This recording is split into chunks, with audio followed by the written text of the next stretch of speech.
സംസ്ഥാനത്ത് SIR നടപടികൾ തുടരാമെന്ന് supreme കോടതി. നടപടികൾ സ്റ്റേ ചെയ്യണമെന്ന സംസ്ഥാന സർക്കാരിന്റെ ആവശ്യം കോടതി അംഗീകരിച്ചില്ല. അതേസമയം എന്യൂമറേഷൻ ഫോം സമർപ്പിക്കുന്നതിനുള്ള അവസാന തീയതി നീട്ടുന്നതിന് തെരഞ്ഞെടുപ്പ് കമ്മീഷന് വീണ്ടും നിവേദനം നൽകാൻ സംസ്ഥാന സർക്കാരിനോട് കോടതി നിർദ്ദേശിച്ചു. കേരളത്തിലെ തദ്ദേശ തെരഞ്ഞെടുപ്പ് സാഹചര്യം പരിഗണിച്ചാണ് സുപ്രീം കോടതി നിർണായക നിർദ്ദേശം നൽകിയത്. എന്യൂമറേഷൻ ഫോം സമർപ്പിക്കാനുള്ള അവസാന തീയതി നീട്ടുന്നതിൽ മുഖ്യ തെരഞ്ഞെടുപ്പ് കമ്മീഷന് നിവേദനം നൽകാൻ സംസ്ഥാന സർക്കാരിന് കോടതി നിർദ്ദേശം നൽകി.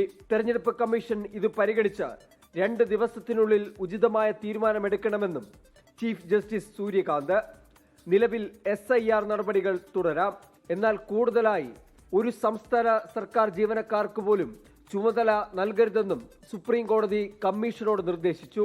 25,000 ജീവനക്കാരെ SIRന് മാത്രമായി നിയോഗിച്ചിട്ടുണ്ടെന്നാണ് തെരഞ്ഞെടുപ്പ് കമ്മീഷന്റെ മറുപടി.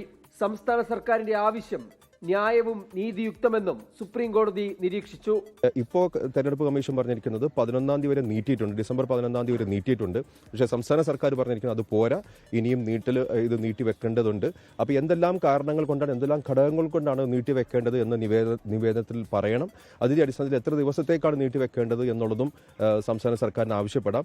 ആ ആവശ്യം പരിഗണിക്കണമെന്നാണ് ഇന്ന് കോടതി തെരഞ്ഞെടുപ്പ് കമ്മീഷനടുത്ത് പറഞ്ഞിരിക്കുന്നത്. സംസ്ഥാന സർക്കാരിനോ ഭരണഘടനാ സ്ഥാപനങ്ങൾക്കോ അല്ല, രാഷ്ട്രീയ പാർട്ടികൾക്കാണ് പ്രശ്നം നേരിടുന്നതെന്ന് സുപ്രീം കോടതി വാക്കാൽ പറഞ്ഞു.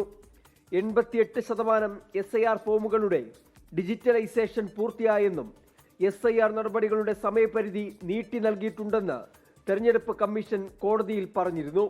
അച്യുതൻ, 24, ഡൽഹി.